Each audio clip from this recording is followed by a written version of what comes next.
তাহলে আজকে যে টপিকটা স্টার্ট করব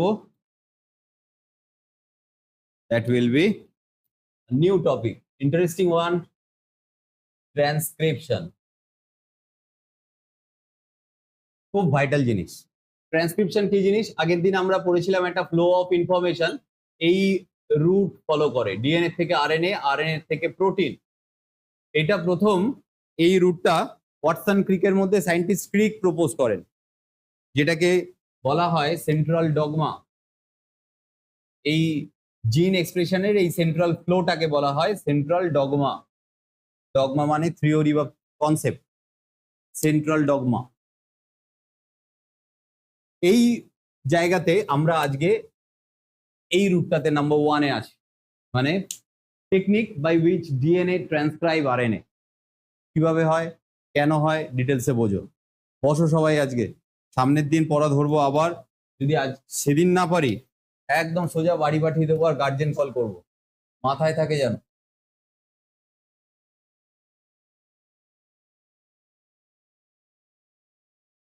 ধরো এটা ডিএনএ দুটো হেলিক্স, ডিএনএ দুটো হেলিক্স। এই দুটো ডিএনএ এর হেলিক্স থেকে কিন্তু দুটো স্ট্র্যান্ডই আরএনএ তৈরি করে না, একটা করে। যে স্ট্র্যান্ডটার থেকে আরএনএ তৈরি হয় সেই স্ট্র্যান্ডটাকে বলা হয় coding strand, sorry template strand. আগের দিনও একটু বলেছিলাম, আজকে আবার বলতে হবে, this is template strand, template strand, and the other strand will be known as coding strand. So always remember one thing, always remember one thing, if you try to compare the base pairing of RNA with that of DNA, you will always find similarities with the RNA to the coding strand of the DNA. বুঝলে না? চলো code দিয়ে বোঝাই। আমি যদি এখানে কিছু code বসাই, instead of this single straight line, আমি যদি কোডগুলো বসাই তাহলে কিরকম কোড হবে? কয়েকটা বসাই, হ্যাঁ, টি সি এ জি, ওপরের স্ট্যান্ডে এটা লিখলাম, নিচের স্ট্যান্ড তাহলে এর উল্টো কমপ্লিমেন্টারি হওয়ার কথা। টি এর উল্টো দিকে এ বসে, সি এর উল্টো দিকে কি বসে? জি। ডিএনএ এর উল্টো দিকে টি, জি এর উল্টো দিকে সি। এই স্ট্র্যান্ডটা মানে এই যে নিচে যেটা আঁকা আছে এখন, এই স্ট্র্যান্ডটা, this particular strand play as the template. এর উপরে ট্রান্সক্রিপশন প্রসেসটা হয়। এইটা যেটা তৈরি হলো, চলো দেখি তার কি বেস পেয়ার কনস্টিটিউয়েন্সি হতে পারে। মনে রেখো এই লাল কালারের এটা তৈরি হয়েছে এর ওপর, তো এর সাথে তুলনা করো, এটাকে এখন বন্ধ রাখো। ওপরের স্ট্যান্ডটা ধরো নেই, নিচের স্ট্যান্ডটা দেখো, এর উল্টো দিকে কি বসবে? হওয়া উচিত, কিন্তু এটা আরএনএ, তো ইউরাসিল হবে, কারণ আরএনএ তে থাইমিন থাকে না। ঠিক বললাম না ভুল? জি এর উল্টো দিকে, টি এর উল্টো দিকে, সি এর উল্টো দিকে। এবার দেখো তো ইউ ছাড়া এই দুটো স্ট্যান্ডের মিল আছে না? সেম টু সেম না? শুধু ইউরাসিল ছাড়া আর থাইমিন ছাড়া সব মিল থাকবে। কার সাথে? আরএনএ এর সাথে কোডিং স্ট্র্যান্ডের। বলো বুঝলে কিনা? সেই জন্য এই কথাটাকে কোডিং বলা হয়। একদম হুবহু মিল থাকবে, শুধু ইউরাসিল পাবে টি এর জায়গায়। চলো এই কনসেপ্টের উপর এবার আমরা ফার্দার এগোই। আরএনএ ট্রান্সক্রিপশন এমনি ইজি, অত ডিএনএ রেপ্লিকেশনের মতো অত বাল্ক অফ দ্য এনজাইম লাগে না। যখন বাইন্ড অবস্থায় থাকে, হাইড্রোজেন বন্ডগুলো যখন ইনট্যাক্ট থাকে, তখন ধরো এরকম অবস্থায় দেখতে লাগে, রাইট? এটার থেকে যখন আরএনএ তৈরি হবে, একটা নির্দিষ্ট জায়গায় ওপেন কমপ্লেক্স তৈরি হয়। ডিএনএ রেপ্লিকেশনের সময় এইরকম বাবলকে কি নামে ডাকা হয়েছিল? জিজ্ঞেস করছি, তোমাদের তো জিজ্ঞেস করলে কিছু উত্তরও পাবো না আমি। আমি বলি ওটা রেপ্লিকেশন বাবল নামে পরিচিত ছিল, এটা ট্রান্সক্রিপশন বাবল হবে। পড়াশোনা পুরো একদম উঠে গেছে, একদম কোনো উত্তর পাচ্ছি না আমি পড়ানো চলাকালীন। এইরকম কোনো একটা পোর্শনে হবে, যে কোনো জায়গায় হবে। ডিএনএ কি যে কোনো পোর্শনে শুরু হতে পারে? যেরকম রেপ্লিকেশন আমরা দেখেছিলাম ওরি সি সাইট বলে একটা স্পেসিফিক সাইট ছিল, এখানেও কি ওরকম কিছু স্পেসিফিসিটি আছে? চলো সেটা খুঁজে দেখবো। তার আগে দেখি আরএনএটা কোথায় তৈরি হয়, এর মাঝখানে কোথাও একটা তৈরি হয়। এইরকম ডায়াগ্রাম ডিটেলস আমরা আরো দেখবো। তবে ওই যে বললাম তার আগে আর একটু চর্চা করে নিই, যে কোনো পোর্শনে ডিএনএ এর কি আরএনএ ট্রান্সক্রিপশন শুরু হতে পারে? এরকম ওপেন কমপ্লেক্স কি যে কোনো জায়গায় খুলে যেতে পারে? যদি খোলে সেটা কে খোলে? Which enzyme is responsible for this open complex? লম্বা স্ট্র্যান্ড আঁকলাম, বেশ।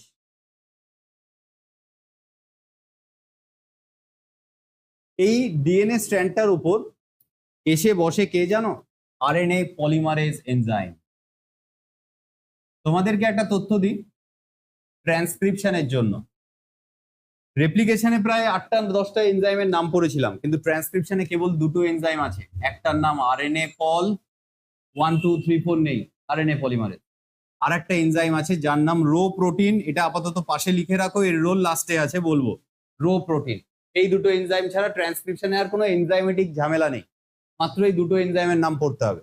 চলো সংশ্লিষ্ট কাজ বুঝি। এই আরএনএ পলিমারেজ, ডিএনএ তো সার্কুলার, প্রোক্যারিওটিক ডিএনএ এর কথা ভাবো, একটু আগে এই পাশে ছবি এঁকেছিলাম, ওদের circular DNA.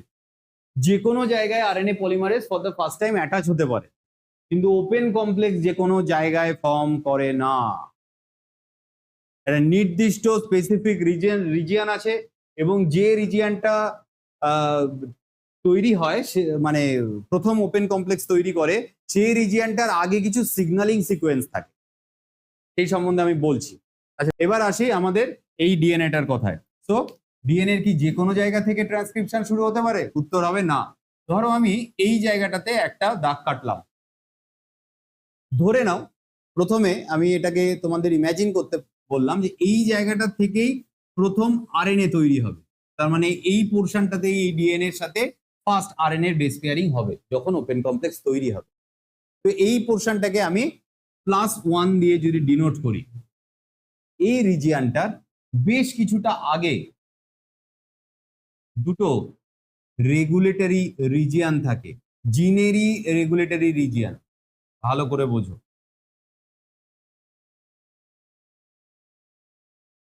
By the way, ট্রান্সক্রিপশনও কিন্তু পুরো ডিএনএটার হয় না, একটা শর্ট স্ট্রেচ অফ ডিএনএ এর হয়।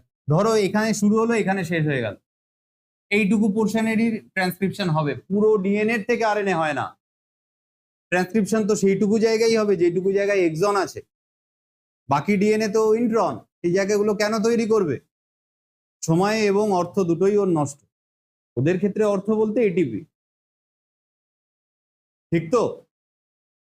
তো ধরো এইরকম জায়গায় শেষ হয়ে গেল, তো শুরুর জায়গায় আসি আগে। ধরে নিলাম this region is a structural জিন, এইটুকু হলো একটা স্ট্রাকচারাল জিন। গুড, স্ট্রাকচারাল জিন লিখলাম আমরা। তাহলে এই দুটো কি স্যার আগের দিন পড়েছিলাম, কিছু কিছু ক্ষেত্রে আমরা ডিএনএ এক্সপ্রেশনে রেগুলেটরি জিনের কথা পাবো, যারা ডাইরেক্টলি এমআরএনএ বা প্রোটিন করে না কিন্তু প্রসেসকে রেগুলেট করে।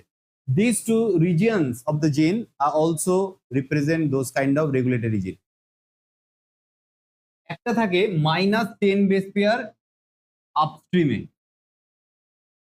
এদিকে থাকে, আর একটা থাকে -35 বেস পেয়ার, কার রেসপেক্টে মাইনাস?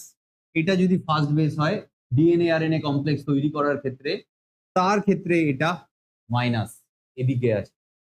মনে রাখবে, উল্টো দিকটাকে বলা হয় আপস্ট্রিম,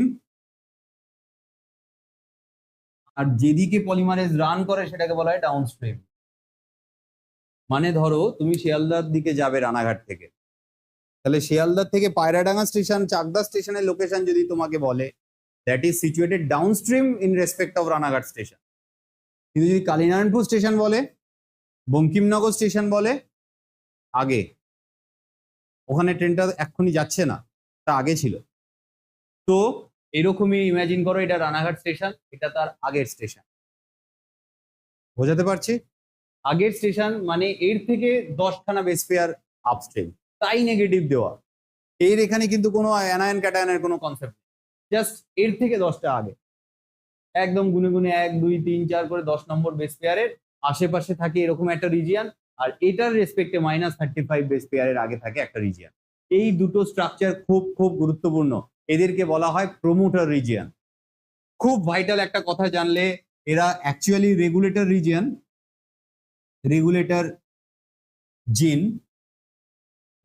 জিন এই বিশেষ ক্ষেত্রে ট্রান্সক্রিপশনে they are known as promoters. Very important term, পরীক্ষায় প্রচুর আসে define promoters. So promoters are nothing but the regulatory region located upstream of any structural gene. কি সহজ ডেফিনেশন বানালাম দেখো, any regulator region located upstream of the structural gene. কিছু মুখস্থর কি দরকার, আমি যদি পড়ার সময় একে একে পড়ি, বুঝে বুঝে পড়ি, গাধারা তো মুখস্থ করে।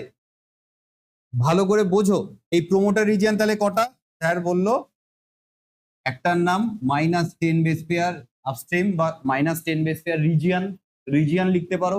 এইটার একটা বেস পেয়ার কনসেনসাস সিকোয়েন্স আছে, সেটা কি জানো, 5 প্রাইম টি এ টি এ এ টি 3 প্রাইম, একদম স্পেসিফিক। তার মানে এই সাইডটা হলো 5 প্রাইম, এটা 3 প্রাইম, এর উল্টো দিকে এই সাইডে আছে 5 প্রাইম, এটা 3 প্রাইম। এই পোলারিটিটা বসিয়ে নিতে পারো তোমরা, কোনো অসুবিধা নেই।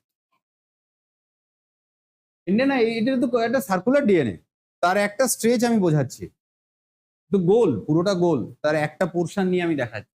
কিন্তু তার ক্ষেত্রে ধরে নাও যে এর এই মাথাটা 5 প্রাইম, ওর উল্টো দিকটা 3 প্রাইম। তো এর যে সিকোয়েন্সটা এটা কিন্তু নির্দিষ্ট, এখান থেকে শুরু হয়। ওদের ক্ষেত্রে তো জিন কম, ইউক্যারিয়ার্সদের আর কটা জিন আছে, সরি প্রোক্যারিয়ার্সদের, ইকোলাইদের কটা জিন আছে, তার মধ্যে দেখা গেছে যে যে জিনগুলো নিয়ে মূলত গবেষণা করেছেন সায়েন্টিস্টরা, এই রকম একটা প্রিজার্ভ কনজারভেটিভ একটা সিকোয়েন্স থাকে, একে কনসেনসাস সিকোয়েন্স বলে। কনসেনসাস সিকোয়েন্স মানে হলো তুমি যদি 100 খানা ব্যাকটেরিয়ার স্টাডি করো, তার মধ্যে 90 থেকে 95% ব্যাকটেরিয়াতে এই সিকোয়েন্সটাই পাবে। অন্য ক্ষেত্রে হয়তো কিছু একটা দুটো বেস পেয়ারে চেঞ্জ আসতে পারে, তো বাল্ক অফ দ্য পপুলেশনে একই থাকে, তাই ওটাকে প্রিজার্ভ ধরে এই টার্মটাকে ইন্ট্রোডিউস করা হয় কনসেনসাস সিকোয়েন্স। যদি 100%-এর ক্ষেত্রে একই থাকতো তাহলে কনজারভেটিভ সিকোয়েন্স আসতো। কনজারভেটিভ মানে প্রিজার্ভ, 100% প্রিজার্ভ। কিন্তু না, একটা দুটো পাঁচটার মধ্যে 100টা পপুলেশনে কখনো কখনো এর মধ্যে একটা বেস পেয়ারে চেঞ্জ আসতে পারে। তো -10 বিপি রিজিয়ন এই জায়গাটা এর কনসেনসাস সিকোয়েন্স, মানে এটা যদি বেস পেয়ার সিকোয়েন্স দেখি, এইটা বলে, একে টাটা বক্স বলা হয়, যার জন্য শুরুতে দেখো টাটা কথাটা আছে। এইটা আছে বলে পরীক্ষায় অনেক সময় এটাকে বলে what do you mean by TATA box, তার মানে তোমাকে এই -10 বেস পেয়ার রিজিয়নের কোশ্চেনই লিখতে দিয়েছে। লেখো ব্র্যাকেটে, আমার দিকে মুগ্ধ হয়ে চেয়ে আছে, কথাটাকে লেখো টাটা বক্স এর পাশে, হাত চালাও সাথে সাথে আমার সাথে, সব কথা আমি লিখবো না। এইবার আসি তার পরের বেস পেয়ারটা, যেটা -35 বেস পেয়ার বিপি, -35 বিপি, এরও কনসেনসাস সিকোয়েন্স আছে।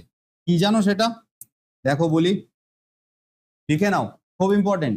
5 prime T T G A C A 3 prime, লাস্টে 3 প্রাইম, মানে এই স্ট্যান্ডটার উপর লিখছি। মনে রাখবে এই ক্ষেত্রে যা যা লিখছি সব এই স্ট্যান্ডটার সাপেক্ষে। এই স্ট্যান্ডটা কিন্তু এক্ষেত্রে টেমপ্লেট স্ট্যান্ড। কোথায় লিখি, তার মানে যদি কখনো পরীক্ষায় প্রশ্ন করে এই যে তুমি ডিএনএ যে বেস পেয়ার কনসেনসাস সিকোয়েন্সটা লিখেছো, এটা অ্যাকচুয়ালি ডিএনএ এর উপর কোন স্ট্যান্ডে আছে, তোমার উত্তর হবে টেমপ্লেট স্ট্যান্ডে। কোডিং স্ট্যান্ড হলে এর উল্টো চলে আসবে কিন্তু, তার জন্য এই পোলারিটি মাস্ট। যদি -10 বেস পেয়ারের তোমার কনসেনসাস সিকোয়েন্স পরীক্ষায় চাই, যদি পোলারিটি না লিখে আসো কাটবেই কাটবে। যদি স্যারের মুড ভালো থাকে তোমায় কাটবেই, কারণ এটা পোলারিটি না হলে ইন্ডিকেট করবে না এটা কোডিং না টেমপ্লেট স্ট্যান্ডে আছে। সবসময় মনে রাখবে টেমপ্লেট স্ট্যান্ডে তোমার এটা থাকে। যাই হোক, এবার আসি এদের কাজ, এদের মেন ফাংশনটা কি, 10 বেস পেয়ার রিজিয়ন আর 35 বেস পেয়ার রিজিয়ন। যখন এই আরএনএ পলিমারেজটা ডিএনএ এর উপর অ্যাটাচ হয়, বুঝলে, সেইটা মুভ করতে থাকে ডিএনএ এর উপর এবং খুঁজতে থাকে এই দুটো স্ট্র্যান্ডকে। ওর ক্ষেত্রে ফার্স্ট সিগন্যালিং দেয় হলো এই স্ট্র্যান্ডটা, অর্থাৎ -35 বেস পেয়ার হলো ফার্স্ট সিগন্যালিং স্ট্র্যান্ড বা রিজিয়ন বলতে পারো। এর কাজ কি, two halt the RNA polymerase, the movement of RNA polymerase. এই কনসেনসাস সিকোয়েন্সটা আরএনএ পলিমারেজকে এমন একটা মেসেজ সেন্ড করবে যে আরএনএ পলিমারেজ বুঝবে আছে এখানে আমার একটু গতিটা থামাতে হবে, এখানে মনে হয় কিছু আশেপাশে গুরুত্বপূর্ণ সিকোয়েন্স আছে, তো প্রথম স্লো করবে এবং দাঁড়াবে। আর এখানে যেই দাঁড়াবে ও একটু ওভাইডাল হয়, একটুখানি ডিমের মতো লম্বা হয়ে আসে। আগে সার্কুলার ছিল এই স্ট্রাকচার, তারপরে ওভাইডাল হয়ে যায় বা এগের মতো অ্যাপিয়ারেন্স নেয় এবং অলমোস্ট এই রিজিয়নটাকে পুরোটাকে স্প্যান করে। অলমোস্ট মনে রাখবে, এই যে স্ট্রাকচারাল জিনটা কপি করতে চলেছে সেটাকেও করবে, 10 বেস পেয়ার 35 বেস পেয়ার সবটুকুকেই প্রায় ও স্প্যান করার চেষ্টা করে। এনজাইমটা একটু তার শেপ চেঞ্জ করে, একটু লম্বাটে হয়ে যায়, একটু ডিমের মতো হয়ে যায়। খোলা শুরু হয় কোথা থেকে? 35 থেকে কিন্তু ওপেন কমপ্লেক্স শুরু হয় না, ওপেন কমপ্লেক্স স্টার্ট হয় -10 বেস পেয়ার রিজিয়ন। তো মনে রাখবে সবসময় open complex of this promoter, this type of promoter serve as the initiation of open complex। এটাই কিন্তু ওপেন কমপ্লেক্স তৈরি করে। এইখান থেকেই প্রথম বেস পেয়ার ও টেনে খুলবে। আরএনএ পলিমারেজের কিন্তু কোনো আর অন্য এনজাইম লাগে না, যেমনটা ডিএনএ এ, ডিএনএ বি, এই সেই হ্যাটা ব্যাটা কিছু লাগে না। ও যা করবে এই একটাই করবে। হ্যাঁ, শুরুর দিকে এর সাথে একটা অ্যাডিশনাল পোর্শন অ্যাটাচ থাকে, একে সিগমা ফ্যাক্টর বলে। এর সাথেই একটু অ্যাটাচ করে নাও, এটাকে সিগমা ফ্যাক্টর বলে। এটার রোল কতটুকু জানো? এই শুরুর দিকটুকু। এই সিগমা ফ্যাক্টর আরএনএ পলিমারেজের সাথে ততক্ষণ অ্যাটাচ থাকে যতক্ষণ না আরএনএ পলিমারেজের এই রেকগনিশনটা কমপ্লিট হয়। কোন রেকগনিশন? Promoter recognition. যেই আরএনএ প্রোমোটার রেকগনিশন কমপ্লিট করলো, ও চিনতে পেরে গেল এবং ওপেন কমপ্লেক্স শুরু করে দিল -10 বেস পেয়ার থেকে, তখনই এই সিগমা ফ্যাক্টরটা খুলে যাবে এবং বাকি কাজ আরএনএ পল 1 একাই করবে। পল 1 না, সরি, পলিমারেজ, আরএনএ পলিমারেজ একাই করবে। এর পরের ধাপটা যদি ছবি আঁকি তাহলে কিরকম দেখতে হবে? আমি এই ইনফরমেশনগুলো মুছবো, হয়েছে এগুলো লেখা, এই ইনফরমেশনটা মুছি এবং এর পরের ডায়াগ্রাম কিরকম হতে পারে, তাই তো তোমাদের হয়তো কোয়ারিজ হচ্ছে। দেখো এর পরের ডায়াগ্রামটা এটার থেকে শুরু করে আমি যদি এরই নিচে নিচে লেভেলে আঁকি, এটা আর কমপ্লিট ডাবল স্ট্যান্ডার্ড থাকবে না। যদি আমি এরই নিচে এই রকম জায়গাটাতে দাগটা কাটি আর এরও নিচে এরকম জায়গায় 35 এর দাগটা কাটি, তাহলে এই জায়গাটা থেকে ওপেন কমপ্লেক্স ফার্স্ট শুরু হবে। কতটা হবে? যতটুকু আরএনএ পল স্প্যান করে থাকতে পারবে। তাহলে এই জায়গাটা থেকে -10 পেয়ার রিজিয়ন থেকে প্রথমে একটুখানি, পুরোটা একেবারে ওপেন কমপ্লেক্স প্রথমেই হয় না, একটুখানি ধরো হলো। আমি করি, দাঁড়াও, তোমরা তারপর বুঝতে পারবে। কে করলো? আরএনএ পলিমারেজই করেছে। আমি এটাকে সমান সমান রেখেছি এই -10 বেস পেয়ারের সাথে। তোমরাও স্কেল দিয়ে একদম উপরের ছবিটার সাথে এই অ্যালাইনমেন্টটাকে সমান করো। আর এইখানেও যে +1টা আছে সেটারও সিম্বলাইজ করে এখানে একটা জায়গায় দাগটা কাটো, যাতে এই দুটো ছবি এক লেভেলে আসে। এটা -10 আর এটা -35। তাহলে আরএনএ পলিমারেজটা স্যার কতটা আছে, কতটা জায়গা জুড়ে আছে? ধরে নাও আরএনএ পলিমারেজটা এই মুহূর্তে এতটা স্প্যান করে আছে নিজেই। তার মানে এই পুরো স্ট্রাকচারটা এখন আরএনএ পলিমারেজের ভেতরেই রয়েছে কিন্তু। আর যখনই ও প্রথম আরএনএ কমপ্লিমেন্টারি স্ট্র্যান্ড তৈরি করবে কার উপর? ডিএনএ এর উপর, তখন কিন্তু সিগমা ফ্যাক্টরটা এর থেকে খুলে বেরিয়ে যাবে। এইটা আমি প্রথমবার আরএনএ পলিমারেজটা ছোট এঁকেছি, কিন্তু এটা বাস্তবে অতটা ছোট হয় না, বড় সড়ো এনজাইম। খোলা শুরু করেছে -10 বেস পেয়ার, ওখানে কিন্তু নতুন স্ট্র্যান্ড তৈরি করবে না, নতুন স্ট্র্যান্ডটা প্রথম তৈরি করবে কিন্তু এখানেই কিন্তু প্রথম বেস পেয়ার পড়বে। বলো বুঝলে কিনা? এখানেই কিন্তু প্রথম তৈরি করবে। এইবার সময়ের সাথে সাথে এইটা এদিকে শিফট করতে থাকবে। মানে এর পরের ছবি কিরকম হবে বলো তো? আমার হয়তো এখানে অতটা জায়গা নেই, এই বাবলটা আরো এই পাশে শিফট করবে। আমি একটু শুরু করে আঁকি। হ্যাঁ, এপাশে শিফট করলো। একটু আগে দেখো এই অনুযায়ী যদি আমি স্ট্রেট লাইন টানি, তো এখান থেকে তৈরি হওয়া শুরু হয়েছিল, এটা এদিকে তৈরি হতে থাকবে। এই যে ব্লু কালার দিয়ে কি ইন্ডিকেট করছি? Newly formed mRNA. এটা যদি আরো সরে যায় তাহলে তো স্যার এই জায়গাটা ক্রমশ বন্ধ হতেও যাচ্ছে আবার, কারণ আরএনএ পলিমারেজ তো এদিকে শিফট করে যাচ্ছে। তখন যে বন্ধ হয়ে যাবে তারপর কি হবে? যেই মুহূর্তে এই রকম ডিএনএ এর কমপ্লিমেন্টারি স্ট্র্যান্ড গুলো কাছাকাছি চলে আসবে, তখনই এই আরএনএ এর মাথাটা খুলে ওভারহ্যাং হয়ে বাইরে ঝুলে যাবে। তার মানে লাস্টের দিকে গিয়ে এই ছবিটা কেমন হয়ে যাবে জানো? আমি যদি এই ছবিটাকে এর ওপর দেখানোর চেষ্টা করো, এই ছবিটার ওপর আমি দেখানোর চেষ্টা করি, তোমরা এর নিচে আর একটা ছবি কাটাও, আঁকো, যেখানে এই বাবলটা আরো রাইটে শিফট করবে, আরো একটু রাইটে শিফট করাও। ধরে নাও আমি সেই ছবিটা আঁকছি। তো এই ক্ষেত্রে -10 বেস পেয়ার ধরো অনেক দূর চলে গেছে, মানে এইরকম জায়গায় ধরো -10 আসে, -10 বলছি কেন, +1 সাইনটা এটা। তার মানে তোমরা যদি এই ছবিটা আঁকো, এই দাগটাকে সেই জায়গায় রাখার চেষ্টা করো এবং বাবলটা অনেকটা মুভ করে দাও। আরএনএটা তাহলে কি হবে, এইরকম ভাবে ঝুলবে জানো, এদিকে তখনও তৈরি হচ্ছে নতুন, আর এইটা বেরিয়ে এসছে। যে মাথাটা বেরিয়ে আসে সেই মাথাটা হলো 5 প্রাইম হয় সবসময়। তার মানে যে স্ট্র্যান্ডটার ওপর তৈরি হয় সেই স্ট্র্যান্ডটার এই সাইডটা 3 প্রাইম হবে। মানে এক্ষেত্রে যদি এইটা হয়, এইটা 5 প্রাইম, এই স্ট্র্যান্ডটা সেক্ষেত্রে 3 প্রাইম। এই পোলারিটিটা সেক্ষেত্রে উল্টে যাবে, এই ছবিটার সাথে এটাকে মিলিও না, এক্ষেত্রে এই পোলারিটিটাকে উল্টে দিলেই হয়ে যাবে। এটা আমি তখন আঁকার সময় মাথায় আসেনি। এবার একটু ঠিক করে নাও, ইন ফিউচার এটাকে সবসময় মাথায় রাখার চেষ্টা করো। এইটাকে ক্রস চেক করার উপায় বলে দিই, একদম first to last cross check করার একটাই উপায়, যে আরএনএটা যে ওভারহ্যাং হবে তার মাথা সবসময় 5 প্রাইম আগে বেরোয়। এবার 5 প্রাইমের মাথা আগে বেরোয়, 3 প্রাইম তখনও তৈরি হচ্ছে, তার মানে এটা কার উপর হচ্ছে, এই ব্ল্যাক স্ট্যান্ডের এই মাথাটা তাহলে 3 প্রাইম। এটাকে ক্রস চেক করে নেবে। যদি কখনো তোমার প্রথম আঁকা ছবির পোলারিটি ভুল হয়, বা তুমি প্রথমে হয়তো মনে করতে পারোনি যে কোন স্ট্যান্ডটায় আমি এটাকে রাখবো, তো তখন উল্টে নিলে।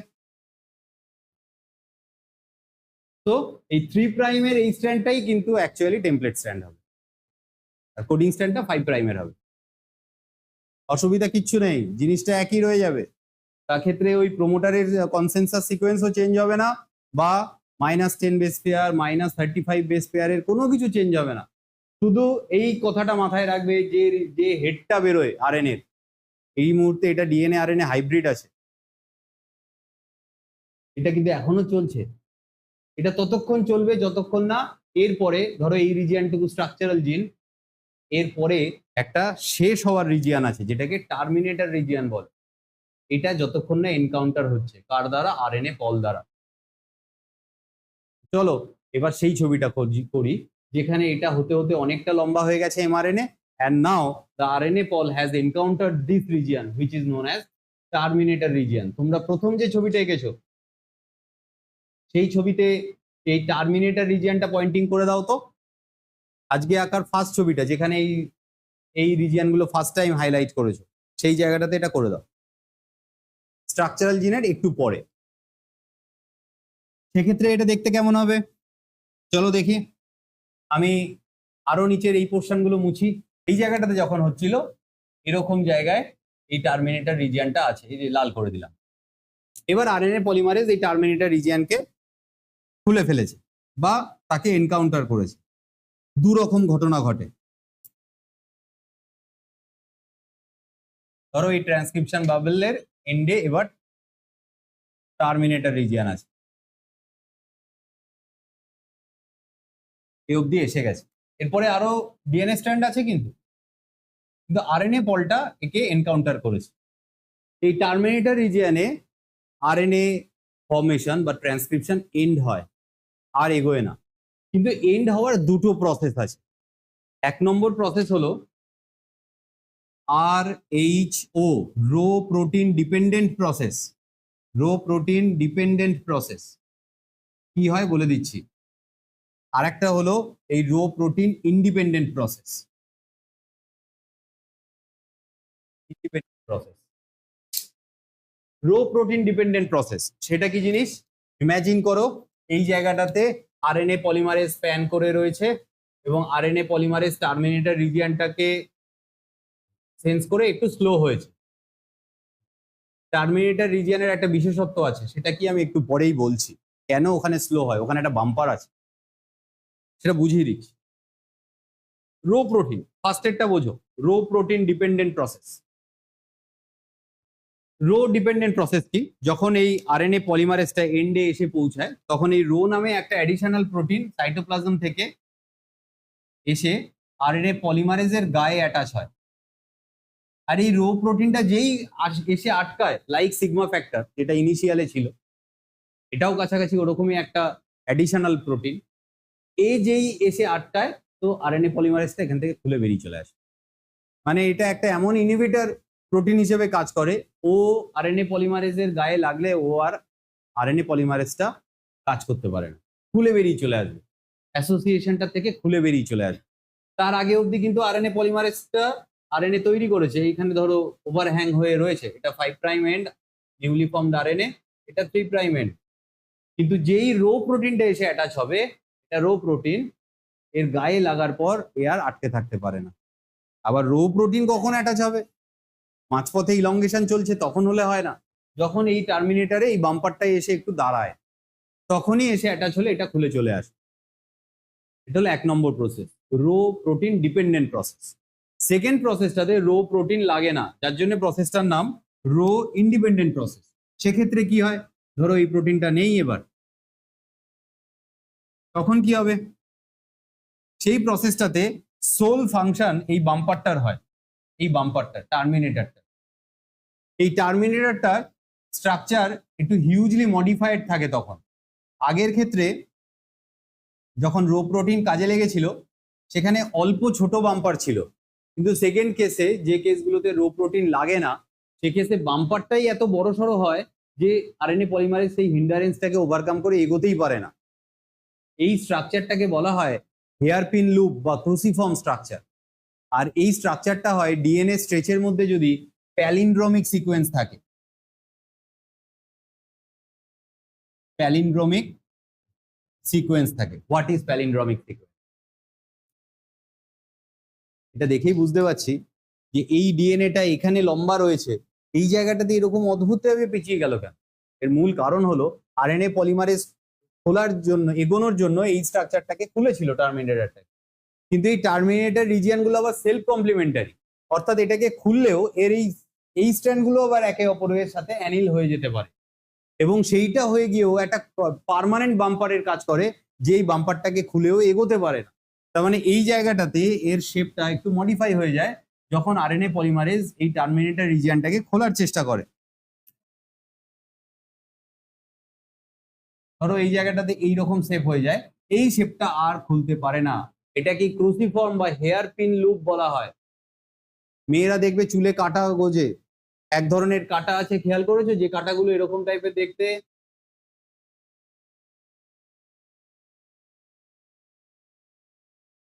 এরকম টাইপের পাতলা পাতলা কাটা আছে। যখন ওই দেখবে চুলের খোপা বেঁধে দেয় যারা বিউটিশিয়ান আছে, তারা এইরকম কিছু সরু সরু কাটা গোজে, এইটার থেকেই নামটা এসছে হেয়ার পিন। ওই কাটাটাকে বলে হেয়ার পিন, এই স্ট্রাকচারটাকে হেয়ার পিন স্ট্রাকচার বা ক্রুসিফর্ম স্ট্রাকচারও বলা হয়। প্যালিন্ড্রোম মানেটা কি সেটা আমাকে বোঝাতে হবে, সেটা আমি বোঝাইনি, বোঝাচ্ছি। এই কিভাবে এই ক্রুসিফর্ম বা হেয়ার পিন লুপটা তৈরি হয়, সেটা প্যালিন্ড্রোম সিকোয়েন্স থাকলেই হয়, প্যালিন্ড্রোম সিকোয়েন্স না থাকলে কখনোই এই হেয়ার পিন স্ট্রাকচার তৈরি হবে না। So let's find out what is palindrome sequence. Palindrome sequence যদি বানাতে চাও খুব সহজ, প্রথমে আমি নিজে একটা লিখে দিই। ধরো 5 প্রাইম জি এ, এরই উল্টোটা লিখবো আমি টি টি সি 3 প্রাইম। এটাকে আলাদা করো, ওই ওই আগের ছবিটার সাথে গুলিয়ে ফেলো না, তোমরা অন্য কোথাও লেখো। এরকম একটা সিকোয়েন্স লিখলাম, বুঝলে? এবার এর উল্টো দিকে কমপ্লিমেন্টারি সিকোয়েন্স লিখি, বেশ। 3 প্রাইম সি টি টি এ এ জি। এই সিকোয়েন্সটার মজা দেখো, এদিক থেকে রিড করো যা আসবে, এদিক থেকে রিড করো একই আসবে। করো, এক আসছে না? জি এ টি টি সি, জি এ টি টি সি, একই আসছে না? আবার একটা মজা দেখবে, এখান থেকে হাফ করো, এরা একে অপরের কমপ্লিমেন্টারি। কেমন দেখবে? এ টি এর কমপ্লিমেন্টারি, এই সেকেন্ড এটা এই ফিফথ টিটার কমপ্লিমেন্টারি, এই জি এই সি এর কমপ্লিমেন্টারি। মানে এই স্ট্রাকচারটা যদি কখনো লুপ হয়, এই স্ট্রাকচারটা যদি কখনো এরকম লুপ হয়, বুঝলে, এরকম যদি কখনো খোলে, তখন কি হবে জানো? এইখানে আছে ধরো জি, এখানে আছে ধরো এ, এখানে আছে ধরো টি, এরা আবার এই জায়গাটাতে লুপ হয়ে যাবে, সরি এখানে টি না এখানে এ, এখানে হবে টি, এখানে হবে টি, এখানে হবে সি। এবার এরা প্রথমে ছিল কার এগেনস্টে, এর এগেনস্টে, এবার আবার এর খুললো আরএনএ পলটা, খুলে আবার এরা এই দিকেও বন্ড করে দেবে। এই নিচেরটাও তাই করো, 1 2 3 4 5 6, এখানে বসাও, প্রথমে আছে সি, এখানে আছে টি, এই পরেরটায় আবার টি লিখলাম, তারপরে নিচে এখানে এ, এখানে জি। এরা খুললো কিন্তু খুলেও বেশিক্ষণ স্টেবল থাকলো না, এখানে আবার বন্ডিং হয়ে গেল।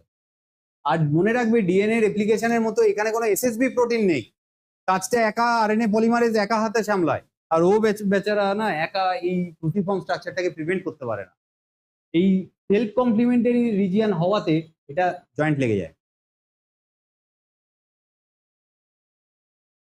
তুমি পরীক্ষায় ধরো এই সিকোয়েন্সটা মনে নেই, তোমায় পরীক্ষায় প্যালিন্ড্রোমিক সিকোয়েন্স বানাতে হবে, বানানোর পদ্ধতি শিখিয়ে দেবো। জরুরি নয় সেটা 6টাই হতে হবে, 4টে হতে পারে, 8টাও হতে পারে। 8টা দিয়ে শিখবে, শিখিয়ে দিই দেখো, আমার সাথে তোমরাও লিখবে। আমি ধরো নিচে আর লিখলাম না, আমি ওপরে লিখি, কিন্তু তোমরা নিচে লেখো, তোমাকে আমি বানিয়ে দিই। পদ্ধতি শিখে নাও কিভাবে প্যালিন্ড্রোমিক সিকোয়েন্স বানাবে। জরুরি নয় এটাই লিখতে হবে, এটা একটা ভ্যালিড প্যালিন্ড্রোমিক সিকোয়েন্স, বায়োটেকনোলজিতে এই সিকোয়েন্সটা লাগবে। তুমি এবার বানাতে চাও, ধরো তুমি প্রথমে 5 প্রাইম লিখলে, বলো যে কোনো একটা সিকোয়েন্স বলো, যে কোনো একটা বেস পেয়ার বলো। জি বেশ, তুমি একটা বলো, যে কোনো একটা বেস পেয়ার বলো। সি লিখলাম, তুমি আর একটা বলো। টি, টি, আচ্ছা থাইমিন, বেশ, তুমি আর একটা বলো। আচ্ছা জি, 4টে লিখলাম। আমি 8খানার প্যালিন্ড্রোম সিকোয়েন্স করব, 4টে লিখবো আমি, বাকিগুলো সব এর থেকে বেরিয়ে যাবে, বাকি সব কটা এর থেকে বেরোবে। কিভাবে বেরোবে দেখো, ওপরেরটা আগে করে নি, জি লিখেছি, জি এর কমপ্লিমেন্টারি আগে লেখো সি, তারপরে জি এর পর টি আছে তার কমপ্লিমেন্টারি লেখো, তারপর সি আছে তার কমপ্লিমেন্টারি লেখো, লাস্টে জি আছে তার কমপ্লিমেন্টারি লেখো, নিয়ে 3 প্রাইম। ওপরে স্ট্যান্ড হয়ে গেল। এবার নিচেরটা করো 3 প্রাইম, এর উল্টো উল্টো জাস্ট বসিয়ে দাও।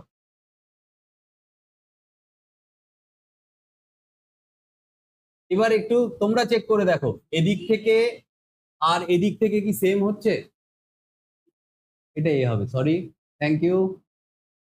C G A, C G T, হ্যাঁ ঠিক আছে।